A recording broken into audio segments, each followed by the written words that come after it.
Hello hello hello. कैसे हो भाई मेरे? अच्छे हो? खुश हो?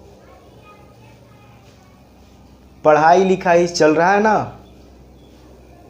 बिल्कुल चलते रहना चाहिए।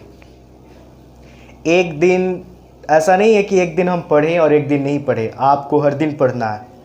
तो बहुत अच्छा बात है, ये जानकर मुझे खुशी हो रहा कि आप लोग इतने जुनून के साथ पढ़ रहे हैं और यही जुनून आपको अंतिम चरण तक दिखाना है।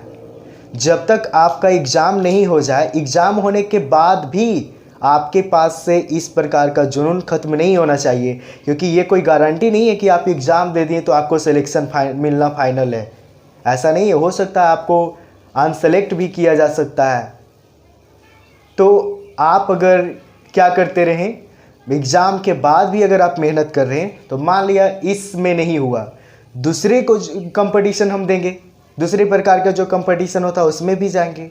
किसी न किसी में सिलेक्शन तभी मिलेगा जब आपका जो तैयारी है वो तैयारी हमेशा अंतिम चरणों तक बना हुआ रहेगा। तो लेकिन अभी फ़िलहाल हम लोग बात करेंगे जो हमारे पास जो एग्ज़ाम आने वाली है उस एग्ज़ाम को लेकर, उसी मुद्दे के ऊपर हम लोग बात करेंगे और उससे जुड़े जो प्रश्न आपके एग्ज़ाम में आएंगे पॉलिटिक्स सेशन से, उसको हम कवर कराएंगे। ठीक है, तो आज की क्लास में दोस्तों हम लोग प्रारंभ करते हुए क्लास को आगे बढ़ाते हैं और जानते हैं कि आज की क्लास में क्या खास टॉपिक है। तो आज की क्लास में खास टॉपिक दोस्तों विधान परिषद। विधान परिषद कोई न्यू टॉपिक नहीं है, आप लोग इससे पहले भी परिचित हो चुके हैं। ये टॉपिक राज्य का विधान मंडल के अंतर्गत ही आता है। हमने आपको बताए थे कि राज्य का जो विधान मंडल होता है उसका 3 अंग होता है, जिसमें एक अंग होता है राज्यपाल और सेकंड होता है विधान परिषद और थर्ड होता है विधानसभा। तो राज्य विधान मंडल के बारे में हम लोगों ने पूरे भरपूर जो कहानी बोले या फिर कहानी के साथ साथ प्रश्नों का जो जिक्र था उसे हमने समाप्त किया। जो भी प्रश्न आपके एग्ज़ाम में आने वाला था सारे प्रश्न के ऊपर हम लोगों ने क्लियर किया और देखा, ठीक है, कि किस प्रकार का प्रश्न आपके एग्ज़ाम में आ सकते हैं। तो ठीक उसी प्रकार से हम लोग इस टॉपिक को भी देखेंगे। और इससे पहले वाला क्लास में हमारा सीएम चैप्टर अर्थात मुख्यमंत्री के बारे में हम लोगों ने पढ़ा था। तो अगर आपको उस वीडियो को देखना है, जो बच्चे नए हैं उसके लिए हम कह रहे हैं कि अगर आपको उस वीडियो को देखना है ना,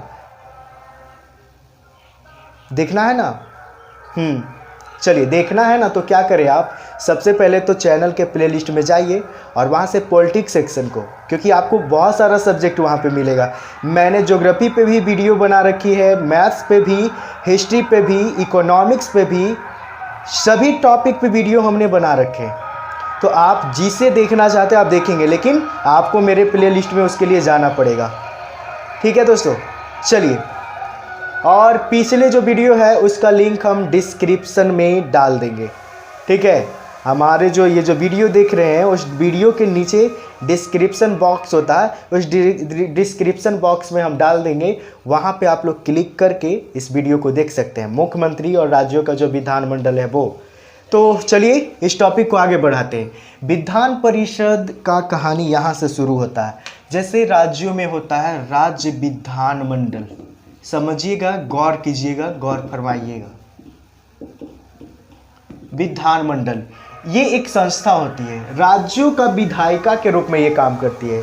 जिस तरीके से केंद्र स्तर पे विधायिका का काम कौन करती है, एक इसके लिए एक विधायिका ही होते हैं, यानी अर्थात संसद जिसको हम बोल सकते हैं, क्योंकि संसद के दोनों सदनों मिलकर ही किसी बिल को पास करता है, किसी विधेयक को बनाता है। ठीक है, तो संसद के अकॉर्डिंग अगर हम चलते हैं राज्यों में, तो राज्यों में राज्य विधानमंडल देखने के लिए मिलता है। अब जिस तरीके से केंद्र में जो संसद होता है, संसद का 3 हिस्सा होता है, राष्ट्रपति, राज्यसभा, लोकसभा, ठीक उसी प्रकार इसका भी 3 हिस्सा होता है। एक हिस्से को हम लोग बोलेंगे राज्यपाल, सबसे पहले हो गया, और एक हिस्सा हो गया हमारा विधान परिषद। ठीक है, कौन सा भाई, विधान परिषद। और थर्ड जो हमारा है वो है विधान सभा। ठीक है, तो ये वाला जो टॉपिक आप देख रहे हैं विधान परिषद, यही टॉपिक को आज हम लोग यहाँ पे डिस्कस करने वाले हैं। तो आप समझ गए कि राज्य विधानमंडल का एक अंग है विधान परिषद, ठीक है। अब विधान परिषद के सदस्यों को भाई क्या बोला जाता है, एमएलसी, ठीक है, जबकि विधानसभा के सदस्यों को एमएलए बोला जाता है। एमएलए यानी मेंबर ऑफ, इसका मतलब क्या होता है पहले इसको जानते हैं। मेंबर ऑफ लेजिस्लेटिव काउंसिल यानी विधान परिषद के सदस्य। मेंबर मतलब होता है सदस्य, किसी का मेंबर बनना। जैसे आप हमारे मेंबर बनेंगे इंस्टाग्राम पे, जो होता है इंस्टाग्राम पे भी आप हमें फॉलो करके हमारा मेंबर बन सकते हैं, हमारा परिवार का एक हिस्सा बन सकते हैं। तो एमएलसी का मतलब होता है मेंबर लेजिस्लेटिव काउंसिल, जबकि एमएलए का मतलब होता है member of legislative assembly. Member of legislative council होता है विधान परिषद और मेंबर ऑफ लेजिस्लेटिव असेंबली होता है विधान सभा, जिसको विधायक बोलते हैं। अभी विधानसभा का चुनाव होने वाला है, तो इस चुनाव में हम लोग किसको चुनेंगे, तो एमएलए को चुनेंगे। किसको चुनेंगे, एमएलए को चुनेंगे। अब एमएलए में से एमएलए जो है जो क्या करेगा, मुख्यमंत्री का चुनाव कराएगा। एमएलए किसको चुनेगा, मुख्यमंत्री को चुनेगा। तो आज हम लोग एमएलसी के बारे में पढ़ेंगे भाई, तो इसको आप जरा नोट कर लेंगे। एमएलसी क्या होता है इसके बारे में। तो देखिए, जिस तरीके से हमने बाकियों के जो चैप्टर था, जैसे मुख्यमंत्री, राज्य का विधानमंडल, तो इसमें हमने बताया था कि आप किसी भी टॉपिक को पढ़ रहे हैं ना, तो पढ़ने से पहले उसके अंदर क्या क्या पढ़ना है इसके बारे में ज़रा गौर कर लीजिए। तो हम इस चैप्टर का भी कुछ जो मेन इंपॉर्टेंट पॉइंट है उसको कवर करते हैं कि इसमें क्या क्या हमें पढ़ना है। सबसे पहले तो देखेंगे क्या क्या पढ़ना है और क्या क्या पढ़ना है और क्या क्या के अंतर्गत क्या आएगा वो हम लोग बाद में देखेंगे। तो यहाँ पे सबसे पहले आपको पढ़ना है विधान परिषद के सदस्यों की नियुक्ति कैसे होता है, वो यानी नियुक्ति से संबंधित बातें। उसके बाद विधान परिषद के सदस्यों की जो विधान परिषद का संरचना, स्ट्रक्चर ऑफ एमएलसी, ठीक है। उसके बाद सदस्यों की अर्हताएं बोले तो योग्यता अर्थात क्वालिफिकेशन, विधान परिषद के सदस्य बनने के लिए आपके पास क्या क्या योग्यता होना चाहिए इसके बारे में जानेंगे। उसके बाद कार्यकाल, विधान परिषद के सदस्यों का कार्यकाल कितने वर्षों का होगा इसको भी हम लोग देखेंगे। उसके बाद शक्ति एवं कार्य, विधान परिषद के क्या क्या काम होते हैं, विधान परिषद के सदस्य क्या क्या काम करता है और क्या क्या शक्ति होता है, किसके संबंध में शक्ति होता है, इसको देखेंगे, ठीक है। तो उम्मीद है कि ये पॉइंट आप लोग समझ रहे होंगे। सबसे पहले हम लोग इसमें बात करते हैं नियुक्ति से संबंधित, यानी कि विधान परिषद के नियुक्ति से संबंधित। आपको पता है कि हमने पहले भी ये बात जिक्र किए होंगे और नहीं जिक्र किए हैं तो ये बात आप लोग गौर फरमाइएगा कि विधान परिषद जो सिस्टम है इसको लागू करने में सबसे बड़ा जो हाथ होता है वो संसद का होता है। अर्थात हम कह सकते हैं कि ये जो संसद होती है, संसद ही ये डिसीजन करती है कि किस राज्य में, संसद डिसीजन करती है और फाइनल ये क्या अपना निर्णय भी देती है। अर्थात संसद चाहे, हमारा कहने का तात्पर्य है कि अगर संसद चाहे तो किसी भी राज्यों में विधान परिषद के सिस्टम को लागू कर सकता है और किसी भी राज्यों में विधानसभा के जो सिस्टम, विधान परिषद के सिस्टम को लागू कर सकता है और विधान परिषद के सिस्टम को हटा सकता है, ठीक है। तो ये शक्ति किसके पास है, संसद के पास है। अब हम लोग इसको स्टैंडर्ड फॉर्म में कैसे बोलेंगे, तो बोलेंगे कि संसद को यह अधिकार दिया गया है कि वह भारत के किसी भी राज्यों में विधान परिषद की सृजन कर सकती है और विधान परिषद की समाप्ति भी कर सकती है। तो ये तो हो गया इसके नियुक्ति से संबंधी बातें। कुछ आप कुछ और जानते हैं, इसके अंतर्गत एक अनुच्छेद पढ़ना है आपको, अनुच्छेद पढ़ना है, अनुच्छेद 169, ठीक है। अनुच्छेद 169 के अकॉर्डिंग कुछ बातें कहा गया है, इसके ऊपर जरा हम लोग गौर फरमाते हैं। क्या कहा गया, अनुच्छेद 169 के अंतर्गत बातें कहा गया है कि ये जो नियम होगा संसद, अभी हम बताए ना कि संसद है जो किसी भी राज्यों में विधान परिषद के सिस्टम को लागू कर सकता है और समाप्त भी कर सकता है। तो अब बात रहा कि संसद तो केंद्र स्तर का होता है, तो वो कोई राज्यों में अपने आप विधान परिषद लागू तो कर नहीं सकता या फिर हटा नहीं सकता। अरे कोई भी आदमी चाहता कि हम रेस्ट करें, आराम करें, उसको बैठे बैठे तो खुजली नहीं हो रहा, कहने का मतलब ये हुआ कि संसद अपने आप ही किसी राज्यों में विधान परिषद लागू नहीं करता या फिर हटवाता है। उसके लिए क्या किया जाता है कि जिस राज्य के लिए विधान, जैसे मान लिया कि फॉर एग्जाम्पल लेते हैं, जैसे मान लिया कि बिहार में हमारा, मान लिया कि बिहार में ऐसे विधान परिषद है। बिहार की अगर शासन व्यवस्था की बात करें तो द्विसदनात्मक है। द्विसदनात्मक कहने का मतलब यहाँ का शासन 2 सदन मिलके बनाता है, एक तो विधान परिषद और एक विधानसभा, और ये दोनों किसका सदन होता है, तो राज्य विधानमंडल का होता है, और उसी के अंतर्गत हम लोग इसको पढ़ रहे हैं। तो फॉर एग्जाम्पल मान लिया बिहार में विधान परिषद की सिस्टम नहीं है। अब इसके लिए इसके जो राज्य का जो विधानसभा का कुल सदस्य होगा, उस कुल सदस्यों का 2/3 सदस्य द्वारा एक प्रस्ताव जारी किया जाएगा और वो प्रस्ताव भेजा जाएगा संसद के पास। आई बात समझ में? यानी जो बिहार के जो बिहार में विधान परिषद लागू करना है, तो बिहार में अगर विधान परिषद लागू करना है तो बिहार के जो विधानसभा के कुल सदस्यों की जो संख्या होगी उसका 2/3 सदस्य के बहुमत के द्वारा एक प्रस्ताव जारी किया जाएगा और वो प्रस्ताव संसद को दिया जाएगा और संसद उसके ऊपर विचार विमर्श करेगा और फाइनल जो निर्णय है, सिलेक्शन नहीं, बार बार सिलेक्शन आता, फाइनल जो निर्णय है, फाइनल जो डिसीजन है वो देगा कि हाँ बिहार में विधान परिषद होगा अथवा नहीं होगा। ठीक है, तो अपने आप संसद किसी भी राज्यों में विधान परिषद को लागू नहीं करता और नहीं हटाता ही है। उसके राज्यों के विधानसभा के 2/3 सदस्यों के द्वारा एक प्रस्ताव जारी किया जाएगा, तभी उस राज्य में विधान परिषद लागू हो सकता है या हटाया जा सकता है। तो बिहार के जैसा भारत के सभी राज्यों में यही रूल है। ठीक है, तो ये बात आप लोग समझ गए होंगे। ठीक है, चलिए आगे की बात।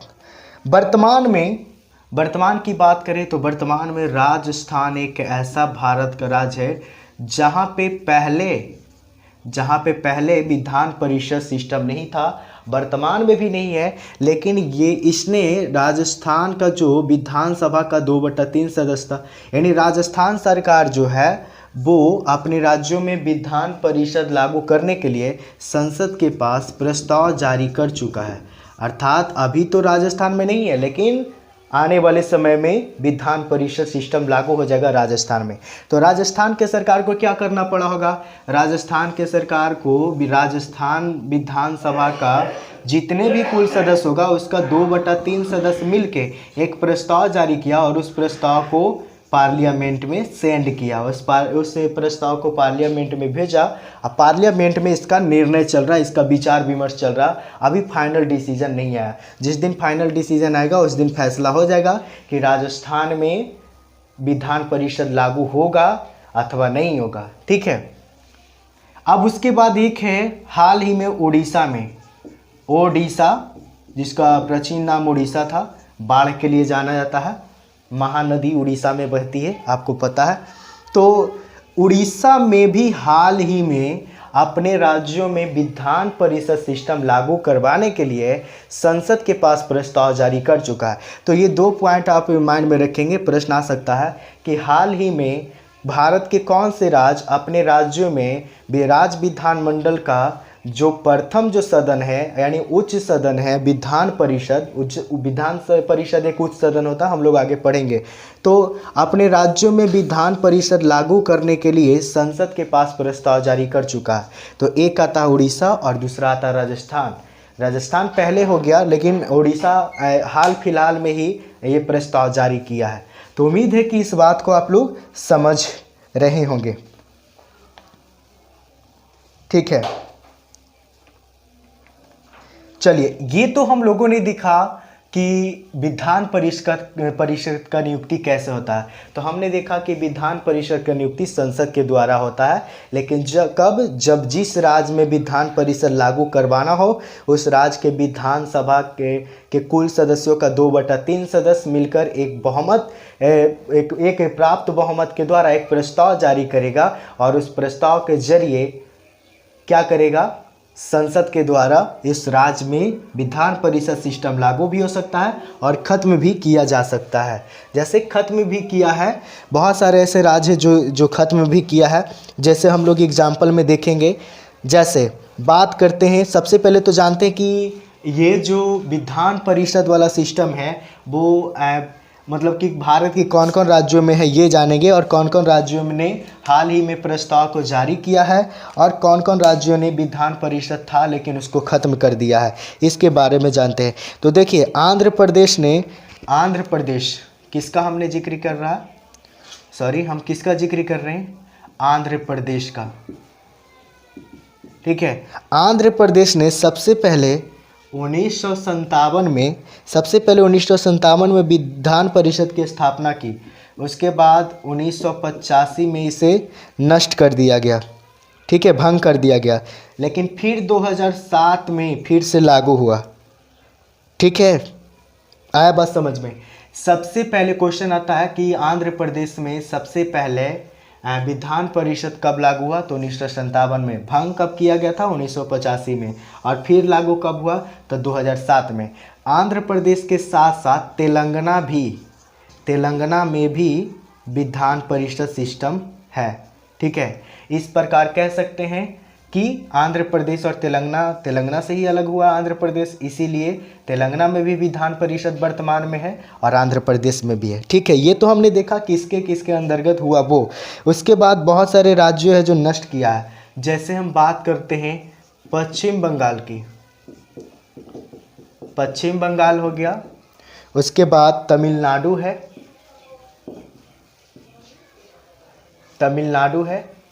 और उसके बाद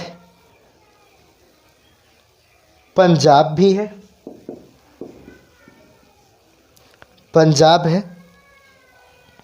ठीक है, तो पश्चिम बंगाल किया था 1971 में, जबकि ये पंजाब भी किया था 1971 में, और तमिलनाडु किया था 1986 में। ठीक है, यानी पश्चिम बंगाल 1971 में क्या किया कि अपने राज्य से विधान परिषद वाला जो सिस्टम था उसको ख़त्म कर दिया। उसके बाद तमिलनाडु है जो 1986 में अपने पास से विधान परिषद के सिस्टम को ख़त्म किया। उसके बाद पंजाब ने 1971 में ख़त्म किया। तो ये हम क्यों बता रहे हैं, क्या हमें खुजली हो रहा जो ये सब बातें बता रहे, आप बोलेंगे फालतू की बातें। फालतू का कुछ भी नहीं है दोस्तों। आपके एग्ज़ाम में किस प्रकार का प्रश्न आएगा पता है, आपसे पूछ देगा कि पश्चिम बंगाल ने अपने राज्य से विधान परिषद का जो सिस्टम था उसको कब हटा दिया, तो 1971 में हटा दिया। पंजाब तो 1971 में, यानी पश्चिम बंगाल और पंजाब दोनों एक ही वर्ष समाप्त कर दिया था विधान परिषद को अपने अपने राज्यों से। उसके बाद तमिलनाडु कब मतलब हटा दिया विधान परिषद को, तो 1986 ईस्वी में। ठीक है, और आंध्र प्रदेश में सबसे पहले कब बना विधान परिषद सिस्टम, 1957 में। फिर भंग कब हुआ था, 1985 में। फिर कब से लागू हुआ, 2007 में। और वर्तमान में आंध्र प्रदेश तेलंगाना दोनों ही राज्यों में क्या है, विधान परिषद वाला सिस्टम है। इस प्रकार भारत के अभी वर्तमान में भारत के कुल 7 राज्यों में ये जो विधान परिषद वाला सिस्टम है वो है। ठीक है, 7 राज्यों में। 7 राज्य को हम लोग क्रम से जानते हैं। सबसे पहले तो आ जाता है बिहार, इसको ज़रा मिटाते हैं, आप लोग नोट कीजिएगा या फिर स्क्रीनशॉट लेंगे। सबसे पहले तो आ जाता है आपका बिहार। हम लोग बिहार से ही शुरू करते हैं, मगध साम्राज्य के पास से। बिहार, यूपी, कर्नाटक, महाराष्ट्र, और उसके बाद है आंध्र प्रदेश,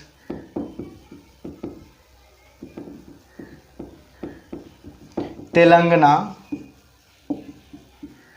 कितना हुआ, बिहार 1, यूपी 2, कर्नाटक 3, महाराष्ट्र 4, आंध्र प्रदेश 6 और तेलंगाना बिहार 1, काउंटिंग में गड़बड़ हो रहा।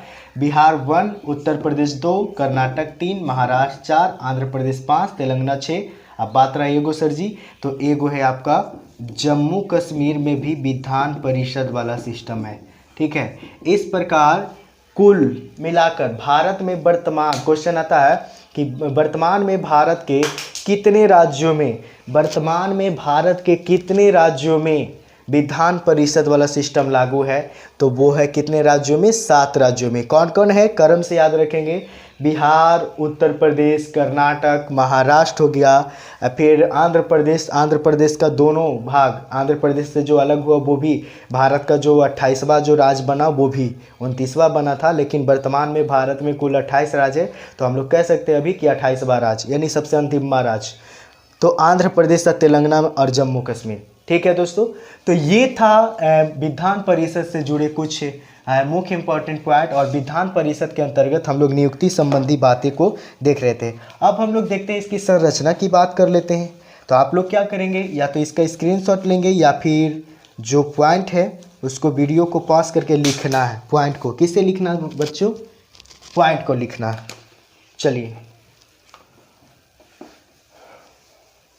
और अच्छा लग रहा है तो वीडियो को शेयर कीजिएगा, क्योंकि हम लोग बिल्कुल आसान भाषाओं में समझेंगे, आसान भाषाओं में समझेंगे और एक एक प्रश्नों को क्लियर करेंगे। हमें हाई फाई बोलने की ज़रूरत नहीं है, हम हाई फाई बोलने के लिए कभी भी सीख सकते हैं और अभी भी सीख चुके हैं। अभी भी ऐसा नहीं कि हाई फाई नहीं बोल सकते हैं, लेकिन आपको हाई फाई बोलने आ रहा है, प्रश्न समझ ही नहीं आ रहा, प्रश्न क्या कह रहा समझ ही नहीं आ रहा, तो आप उसका आंसर सही कैसे कर पाओगे? इसलिए आपको नॉर्मली भाषा में समझना है और प्रश्नों को क्लियर करना, प्रश्नों को सही बनाकर आना है। जब एक बार हम लोग सिलेक्शन ले लेंगे, उसके बाद आपको जितना हाई फाई बनना है, बोलने में, पर्सनालिटी में, जो भी करना कीजिए ना, ठीक है। पहले एक बार आप सिलेक्शन तो ले लें, ठीक है। आराम हराम है, महात्मा गांधी जी ने कहे थे, आराम हराम है, करो या मरो, डू या डाई। या तो तुम मेहनत करके कुछ हासिल कर लो, या फिर मेहनत करते करते जीवन त्याग दो। इसके अलावा दुनिया में और कुछ काम नहीं होता, ठीक है। विधान परिषद की संरचना की बात करते हैं भाई। विधान परिषद की संरचना से जुड़े जो बातें हैं ना, वो अनुच्छेद 171 में किया गया। आपके एग्जाम में प्रश्न आ सकता है कि विधान परिषद के सदस्यों की संरचना, यानी विधान परिषद की संरचना का उल्लेख संविधान के किस अनुच्छेद में किया गया है? तो अनुच्छेद 171 में किया गया विधान परिषद के संरचना का उल्लेख, ठीक है। उसके बाद ये राज्य विधानमंडल का उच्च सदन होता है, विधानमंडल का ये उच्च सदन होता है विधान परिषद, ये भी बात सही है।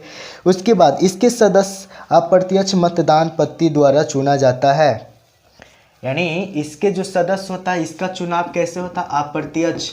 अप्रत्यक्ष का मतलब होता है सीधे डायरेक्ट, जनता नहीं चुनता। जिस होता है ना एक प्रत्यक्ष, प्रत्यक्ष में क्या होता है कि हम लोग डायरेक्ट, हम किसी जो नेता होता है उसको हम वोट देते हैं। जैसे लोकसभा का चुनाव, लोकसभा में हम लोग क्या करते हैं, हम लोग डायरेक्ट किसी को मतदान करते हैं, ठीक है। लेकिन अभी विधानसभा का चल रहा है, विधानसभा में भी हम लोग क्या करेंगे? प्रत्यक्ष रूप से। लेकिन अप्रत्यक्ष का मतलब होता है जिसमें जनता किसी व्यक्ति को मतदान नहीं करता है, बल्कि जनता के द्वारा चुने गए प्रतिनिधित्व उस कैंडिडेट का नियुक्ति करता है, तो उसको बोलते हैं अप्रत्यक्ष। तो विधान परिषद का जितने भी सदस्य होता है उसका अप्रत्यक्ष रूप से चुनाव होता है, ठीक है। ये बात आप लोग समझ गए होंगे, उम्मीद है कि आप लोग समझ गए होंगे। अब इस प्रकार कहा गया है कि किसी भी राज्यों में कम से कम 40 विधान परिषदों की संख्या होगा, यानी विधान परिषदों की संख्या कहने का मतलब है विधान परिषद के सदस्यों की संख्या। क्या डिस्कस कर रहे थे बच्चे कि भारत के किसी भी राज्यों में जो विधान परिषद के सदस्यों की संख्या होगी वो 40 से कम नहीं होगी। लेकिन अपवाद में जम्मू कश्मीर की बात करें तो जम्मू कश्मीर भारत का एक ऐसा राज्य है जहां पे विधान परिषद के कुल सदस्यों की संख्या 36 है, जो कि अपवाद में है। तो अपवाद में है, जम्मू कश्मीर इस रूल को फॉलो नहीं कर रहा है, इसलिए अपवाद में मात्र एक ही राज्य है। बाकी इसके अलावा भारत का जितने भी राज्य है वहाँ पे विधान परिषद के सदस्यों की संख्या 40 से अधिक है, ठीक है। अब 40 से अधिक यानी 40 से कम नहीं हो सकता। तो अधिक कितना? अनंत नहीं, अधिक कितना? तो जिस यानी किसी भी राज्य का जो विधानसभा के कुल सदस्यों का 1/3 सदस्य से अधिक नहीं हो सकता। आ रहा बात समझ में कि नहीं? जैसे बिहार की बात करते हैं तो बिहार में वर्तमान में कुल 75 मतलब क्या है विधान परिषद के सदस्यों की संख्या है। तो बिहार में अधिकतम विधान परिषद के सदस्यों की संख्या कितना होगा? तो इसके लिए हम क्या करेंगे, सबसे पहले आपको पता होना चाहिए बिहार के विधानसभा के कुल सदस्यों की संख्या। तो बिहार के विधानसभा के कुल सदस्यों की संख्या 243 है। आप 243 में 1/3 यानी 243 का 1/3 निकालेंगे, इसको 3 से भागा देंगे, कितना आ जाएगा 81। अर्थात कह सकते हैं कि बिहार में विधान परिषद के अधिकतम सदस्यों की संख्या कितना हो सकती है? 81 हो सकता है नहीं, है कितना 75, लेकिन हो सकता है कितना 81। ठीक है, तो हम ये समझाने की कोशिश कर रहे हैं, उम्मीद है कि आप लोग समझ गए होंगे। तो ये सब छोटा छोटा पॉइंट आप लोग नोट करते हुए चलेंगे। ठीक है, इसे नोट कीजिएगा और नोट करने के बाद एक बार रिवाइज जरूर करेंगे, और अगर फिर भी समझ में नहीं आता आप लोग कमेंट में पूछ सकते हैं। देखिए, अब कहता है कि विधान परिषद के कुछ सदस्यों का मनोनीत होता है, विधान परिषद, बार बार विधानसभा बोल रहे हैं, इसके लिए माफ़ी चाहता हूँ। विधान परिषद हमारा टॉपिक है भाई, तो विधान परिषद बोलेंगे, मिस्टेकिंग से हम बोल देते हैं विधानसभा। विधान परिषद के कुछ सदस्य मनोनीत होते हैं और कुछ होते हैं निर्वाचित। ठीक है, तो निर्वाचित कितने सदस्य होते हैं और मनोनीत कितने सदस्य होते हैं, इसके बारे में हम लोग जानते हैं। सबसे पहले हम लोग बात करते हैं निर्वाचित की। सबसे पहले हम लोग बात करते हैं किसका? निर्वाचित की। मनोनीत में आपको पता है, मनोनीत करने का जो काम होता है वो दो ही व्यक्ति को होता ही है, एक तो केंद्र स्तर पे राष्ट्रपति को और दूसरा होता है राज्यपाल को। तो मनोनीत वाला जो व्यक्ति होगा, विधान परिषद के सदस्यों, ऐसे सदस्य जो मनोनीत होते हैं, तो वो उसको मनोनीत कौन करता है? राज्यपाल। लेकिन निर्वाचित, तो निर्वाचित है जो अलग अलग तरीके से होता है। जैसे हम बात करें इसका 1/3 सदस्य का जो विधान परिषद है, विधान परिषद के कुल सदस्यों का 1/3 सदस्यों का नियुक्ति करता है नगर पालिका के सदस्य, और उसके बाद जिला बोर्ड के सदस्य, और कुछ जो स्थानीय स्वशासन के सदस्य होते हैं वो। आया बात समझ में कि नहीं? कि विधान परिषद के कुल सदस्यों के 1/3 सदस्यों को, यानी विधान परिषद के कुल सदस्यों में 1/3 सदस्यों के जो चुनाव है, नियुक्ति है, वो नगर पालिका और जिला बोर्ड और स्थानीय जो स्वशासन के सदस्य होते हैं उसके द्वारा किया जाता है। जबकि 1/3 जो सदस्य होता है उसको स्नातक वाले करते हैं। कौन करते हैं भाई? स्नातक करते हैं, स्नातक वाला। ठीक है, कौन करते हैं भाई? स्नातक वाला, स्नातक वाला 1/12 सदस्य का करते हैं। यहाँ पे आपको जानना है कि 1/3 सदस्य को तो नगर पालिका और जिला बोर्ड और जो स्थानीय स्वशासन के लोग हैं वो करते हैं, और 1/3 जो सदस्य होता है ना, उसका नियुक्ति करता है विधानसभा के सदस्यों द्वारा, इसका नियुक्ति होता है, विधानसभा के सदस्यों के द्वारा इसका नियुक्ति होता है। उसके बाद ये तो 1/3 1/3। अब बात रहा कि दोनों 1/3 1/3 एक साथ क्यों लिख रहे हैं? माइंड में सेट करने के लिए। पहले आप मुझे पढ़ाने दीजिए पूरा, उसके बाद इसके बारे में हम और विस्तार से समझाते हैं। पहले कुछ ये पॉइंट को देखें। जैसे 1/12 जो सदस्य होता है ना, 1/12 सदस्य को स्नातक वाले, स्नातक के जो स्नातक पास किए हुए जो कैंडिडेट होता है वो इसको चुनता है। लेकिन स्नातक कम से कम 3 वर्ष पहले जो कर चुका है ना, 3 वर्ष पहले जो व्यक्ति स्नातक पास किया है वो व्यक्ति 1/12 सदस्यों को चुनेगा। उसके बाद 1/12 सदस्यों को जो शिक्षक होंगे ना, कैसे शिक्षक? जो लगभग 3 वर्ष पहले से किसी माध्यमिक स्कूल वगैरह में पढ़ा रहे हैं। ठीक है, तो वैसे शिक्षक मिलके इनका चुनाव करेगा। उसके बाद 1/12 1/12 1/3 1/3, उसके बाद 1/6 सदस्य होता है वो मनोनीत होता है। क्या होता है? 1/6 सदस्य मनोनीत। और मनोनीत कौन करता है? राज्यपाल। तो आया समझ में कि नहीं? 1/3 सदस्य को नगर पालिका, जिला बोर्ड और स्थानीय स्वशासन के सदस्य, उसके बाद 1/3 सदस्य का विधानसभा के सदस्यों के द्वारा नियुक्ति किया जाता है। उसके बाद 1/12 सदस्य का जो नियुक्ति है वो स्नातक पास के द्वारा, उसके बाद 1/12 सदस्यों को शिक्षकों के द्वारा, और 1/6 सदस्यों को मनोनीत राज्यपाल के द्वारा। ठीक है, तो ये था दोस्तों इसकी संरचना। ठीक है, ये क्या था दोस्तों, ये था इसकी संरचना। अब कुछ नोट की बातें करते हैं, नोट की बातें करते हैं। इसको आप लोग क्या करेंगे, स्क्रीनशॉट लेंगे या फिर वीडियो को पॉज करके नोट कीजिएगा। चलिए, अब एक नोट की बात है दोस्तों कि देश में प्रथम ई विधानसभा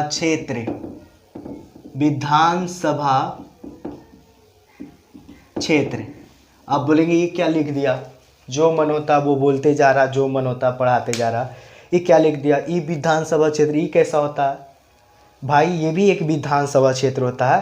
यानी देश में विधानसभा क्षेत्र होता है, लेकिन ये ई विधानसभा क्षेत्र क्या होता है, इसके प्रक्रिया को जब आप जानेंगे ना तो बोलेंगे कि भाई आप तो बहुत अच्छा जानकारी बताए, ये हमें पहले पता नहीं था। और इससे एग्ज़ाम में प्रश्न आया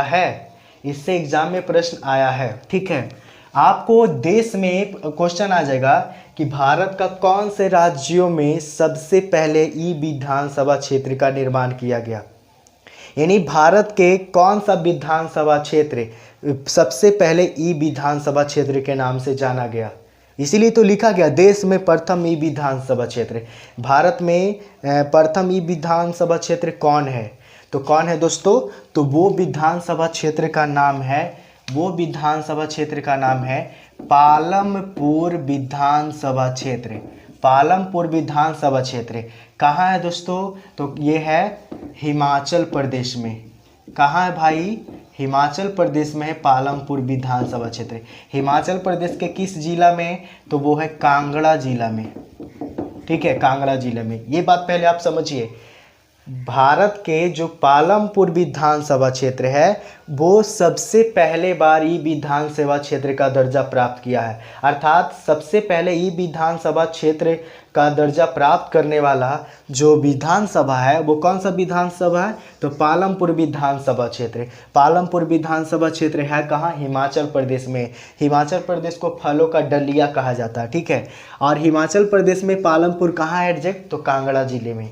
तो कांगड़ा जिले में पालमपुर जो विधानसभा क्षेत्र है ना, इसी विधानसभा क्षेत्र को देश का प्रथम ई विधानसभा क्षेत्र होने का गौरव प्राप्त है, ठीक है, दर्जा दिया गया। अब ई विधानसभा क्षेत्र क्या होता है, ई विधानसभा क्षेत्र एक ऐसा सिस्टम होता है दोस्तों जिसके जरिए उस राज्य के जो निवासी है वो निवासी क्या करेगा कि कंप्यूटर पे या फिर अपने मोबाइल पे एक क्लिक के द्वारा सरकार के द्वारा बनाए गए सारे नीति और योजना होते हैं इसके बारे में जानकारी प्राप्त कर सकते हैं, ठीक है। यानी एक सिस्टम होता है, उस सिस्टम पे जब आप एक बार दबाएंगे ना, एक क्लिक करेंगे यानी मोबाइल के जरिए, यानी आसानी पूर्वक हम सरकार क्या क्या नीति बना रही है, क्या क्या योजना बना रही है, उसके बारे में जानकारी हम लोग प्राप्त कर सकते हैं। तो उसी को बोला गया ये विधानसभा क्षेत्र। तो ये तो हमने देखा नोट की बातें, ठीक है भाई। चलिए, हो गया ना। चलिए, अब हम लोग देखेंगे सदस्यों की जो अर्हताएं होता है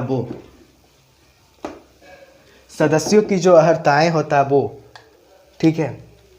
ये हमने देख लिया। अब हम लोग देखते हैं सदस्यों की अर्हताएं का मतलब होता है योग्यता को अगर अंग्रेजी में बात करें तो क्वालिफिकेशन होता है। तो सबसे पहले राजनीतिक मुद्दा है और राजनीतिक मुद्दा में योग्यता से संबंधी बात है तो दो चीज़ एकदम फिक्स है।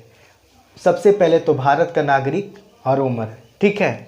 तो सबसे पहले यहाँ पे इसकी योग्यता में आ जाएगा कि वह भारत का क्या हो भाई, नागरिक हो और वह 30 वर्ष की आयु पूरी कर चुका हो, 30 वर्ष का आयु पूरी कर चुका हो और वह उस राज्य के, जिस राज्य के विधान परिषद के आप सदस्य बनने जा रहे हैं, उस राज्य के विधानसभा क्षेत्र का आप मतदाता होना चाहिए, यानी मतदान होना चाहिए, मतदाता होना चाहिए, ठीक है। मतदाता कहने का मतलब है कि आपको जो इलेक्शन जो होता है, आपके क्षेत्र में विधानसभा का चुनाव होता है तो इसमें आप वोट देते हैं और या फिर देने लायक अब हो गए, यानी देने का आपके पास जो क्राइटेरिया है वो क्राइटेरिया को आप पार कर चुके हैं। 18 वर्ष में देता है तो 18 वर्ष आपका हो चुका है तो आप लोग विधानसभा का जो वोट है वो दे सकते हैं, ठीक है।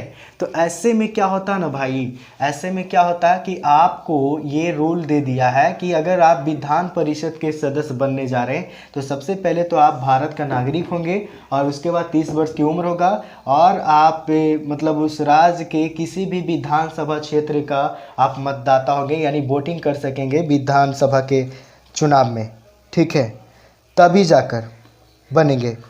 उसके बाद कोई भी व्यक्ति विधानमंडल के दोनों सदनों का सदस्य एक साथ नहीं हो सकता। ये भी बात सही है।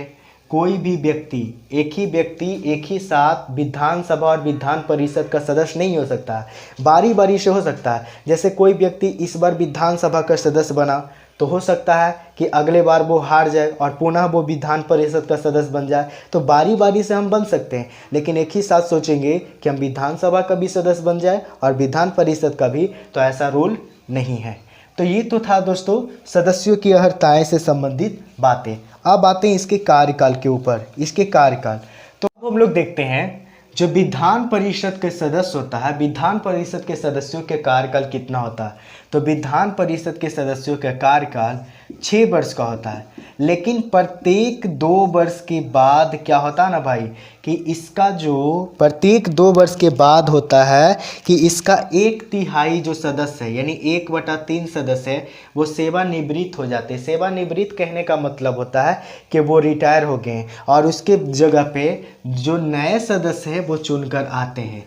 तो क्वेश्चन आ सकता है कि विधान परिषद के सदस्यों का कार्यकाल कितने वर्षों का, 6 वर्षों का। इसके कितने सदस्यों है जो प्रत्येक 2 वर्ष के बाद सेवानिवृत्त होते हैं। तो 1/3 सदस्य और 1/3 सदस्य इसके जगह पे न्यू कैंडिडेट आके खड़ा हो जाता है, ठीक है। उसके बाद विधान परिषद में एक सभापति होता है, एक सभापति होता है और एक उपसभापति होता है। अब ये सभापति और उपसभापति को चुना जाता है किसके द्वारा, तो विधान परिषद के लोग ही अपने में से एक सभापति और एक उपसभापति को चुन लेता है। विधान परिषद के कैंडिडेट अपने में से ही किसी को चुन लेता है, ठीक है ना। देखिए उसके बाद विधान सब परिषद का जो सभापति और उपसभापति होता है, इसका मुख्य रूप से काम क्या होता है, तो सदन में अनुशासन बनाए रखना, उसके बाद शांति बनाए रखना, ठीक है, ये होता है। सभापति और उपसभापति का काम क्या होता है, सदन में, सदन कहने का मतलब विधान परिषद खुद ही एक सदन है। किसका सदन है, विधानमंडल का। तो सदन में सभापति और उपसभापति का काम यही होता है कि अनुशासन बनाना, यानी किसी भी नियमों का उल्लंघन ना करे, बिल्कुल अनुशासन डिसिप्लिनर होते हुए और बिल्कुल शांतिपूर्वक क्या करेगा, बैठक लगाएगा और बैठक का हिस्सा बनेगा, ठीक है दोस्तों। चलिए ये हो गया। अब कहता है कि अगर विधान परिषद का बैठक लगाना हो तो कम से कम कुल सदस्यों का 1/10 सदस्य तो जरूर उपस्थित होगा। विधान परिषद के बैठक जब लगेगा, बैठक हर सदन का लगता है, तो जब विधान परिषद के सदस्यों का बैठक लगता है तो विधान परिषद के सदस्यों का बैठक में, विधान परिषद के बैठक में उसके कुल सदस्यों का 1/10 सदस्य का जो प्रेजेंटेशन है वो जरूरी है, अर्थात उपस्थित होना बिल्कुल जरूरी है। तो इस प्रकार हमने विधान परिषद के जो कार्यकाल था उसको भी हमने देखा। अब इसको देखते हैं शक्ति के बारे में। उम्मीद है समझ गए होंगे, नोट कीजिएगा इसको जरा।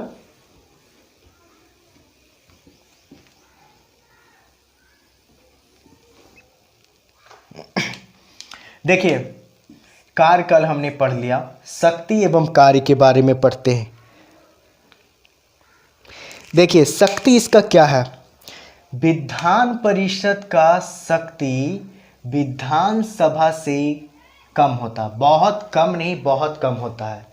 विधान परिषद से शक्तिशाली होता है विधानसभा, बहुत ज़्यादा शक्तिशाली होता है। तो ये बात आप लोग माइंड में रखेंगे कि विधान परिषद का जो शक्ति है, विधान परिषद का जो शक्ति है वो विधानसभा से बहुत कम होता है। इसीलिए विधान परिषद विधानसभा द्वारा किए गए कार्यों को केवल विलंबकारी बना सकता है। अगर विधानसभा के द्वारा अगर कोई काम किया गया है तो उसको विधान परिषद रोक नहीं सकता, हाँ उसमें विलंब कर सकता है, यानी उसमें विरोध कर सकता है, उसको अवरोध पहुंचा सकता है, लेकिन विलंब नहीं कर सकता है। तो ये हो गया इसका कार्य एवं शक्ति। उसके बाद विधान परिषद विधानसभा द्वारा पारित किसी भी समान विधेयक को, यानी विधान परिषद है जो विधानसभा के द्वारा अगर कोई भी रूल बनाया गया ना, तो उस रूल के विरोध यानी उस रूल को ये रोक कर ज़्यादा से ज़्यादा 4 महीने तक रख सकता है। कितने महीनों तक? 4 महीना का। पहले अवस्था के लिए 3 महीना, पहली अवधि इसका रहेगा 3 महीना। अगर 3 महीना में ये मान गया, अब ये जो विधानसभा का रूल है उससे मान गया तो ठीक है, इसको 3 महीना में ही रफा दफा कर दिया जाता है। और नहीं तो फिर 1 महीना के लिए लास्ट इसके पास चांस मिलता है कि 1 महीना में तुम सही निर्णय लेके अब विधानसभा के तुम बात को मान लो। अगर नहीं मानेगा तो ऐसे भी तुमको क्या कर दिया जाएगा? रद्द कर दिया जाएगा। विधानसभा का जो सदस्य बोलेगा वही बात होगा यहाँ पे, ठीक है। ऐसा कहा गया है कि विधानसभा का कोई भी कानून, विधानसभा के द्वारा अगर कोई भी कानून बनाया जाता है तो उसे विधान परिषद केवल 4 महीनों के लिए रोक के रख सकता है, 4 महीने रोक सकता है। पहले 3 महीने के लिए, फिर 1 महीने के लिए। अगर इन 4 महीनों में विधान परिषद विधानसभा के कानूनों से एग्री नहीं हुआ तो इसे छांट दिया जाता है और विधान परिषद के कानून को ही फाइनली लागू कर दिया जाता है।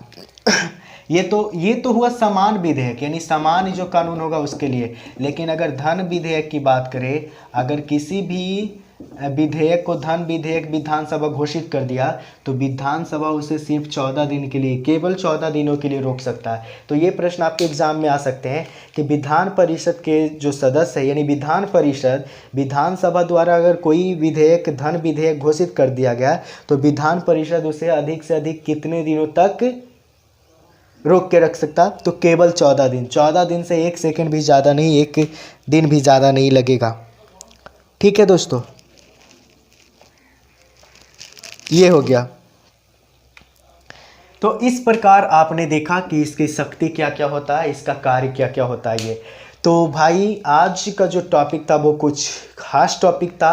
और आज क्या, हमारा हर दिन का टॉपिक खास होता है, चाहे किसी भी सब्जेक्ट की बात करें। ज्योग्राफी, पॉलिटिक्स, हिस्ट्री, इकोनॉमिक्स, ये 4 सब्जेक्ट हमारा मूलभूत आधारभूत संरचना है और इसी को हमेशा बनाए रखना है। और इसको बनाए रखें, हमेशा आप जीके में परंपरागत बन सकेंगे। और जीएस के लिए आपको साइंस पढ़ना पड़ेगा। तो आप अगर कमेंट कीजिएगा साइंस पढ़ाने के लिए भी, तो अगर आपका कमेंट ज़्यादा आया तो साइंस को भी हम पढ़ा सकते हैं। ऐसा नहीं कि साइंस नहीं पढ़ा सकते, साइंस भी पढ़ा सकते हैं, करेंट अफेयर्स भी पढ़ा सकते हैं और जीके तो हम पढ़ा ही रहे हैं। तो फिलहाल हम लोग जीके को ही पढ़ रहे हैं, साइंस आप कहीं भी पढ़ सकते हैं। या अगर आप लोग चाहते हैं कि हम ही साइंस को पढ़ाएँ तो आप लोग कमेंट में ज़रूर बताएँगे। तो फाइनली दोस्तों वक्त आ गया इजाज़त लेने की, आप लोगों के बीच से अपने भाई को इजाज़त दें ताकि मैं फिर से आप लोगों के समक्ष अगले सुबह उपस्थित हूँ और उपस्थित होकर मैं आपके लिए कुछ नया करूँ। और हमारा यही कोशिश रहता है कि मैं हमेशा आपके लिए कुछ नया करूँ और इस नए सोच और नए उमंग और नए जोश के साथ हम एक नए सफलता प्राप्त करें और हम एक नए दुनिया बना सकें। चलिए दोस्तों, वंदे मातरम, जय हिंद, नमस्कार। फिर हम लोग मिलते हैं अगले वीडियो में। आपका छोटा सा भाई, प्यारा सा भाई। हमारे वीडियो देखने के लिए आप लोग का थैंक यू, धन्यवाद। फिर मिलते हैं।